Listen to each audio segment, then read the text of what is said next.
তারপরের প্রশ্ন 26, 34, 221, 195 এর লসাগু নির্ণয় করতে বলা আছে, তাই না? দেখো সংখ্যার মধ্যে কি একটি সংখ্যাতে 5 আছে, যদি 5 থাকে তাহলে কি হবে, সেই সংখ্যাটা অবশ্যই কি 5-এর গুণিতক হতে হবে, আর অবশ্যই কি হবে, হয় 0 থাকবে নয় কি থাকবে 5 থাকবে, তাই না?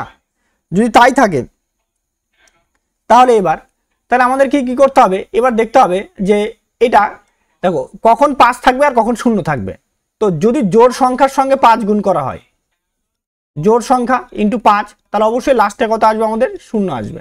এখানে কি বিজোড় সংখ্যা ইন্টু 5, তাহলে অবশ্যই লাস্টে কত আসবে, 5 আসবে। কিন্তু এখানে দেখো এখানে অবশ্যই এটা ধরলাম বিজোড়ই হচ্ছে, তো সেই হিসাবে কি আমাকে 5 থাকার কথা অথবা কি 0 থাকার কথা, তো 5 তো এটা নেই, এটা হবে না, এটাও হবে না, তাহলে হয়তো এটা হবে নয় এটা হবে।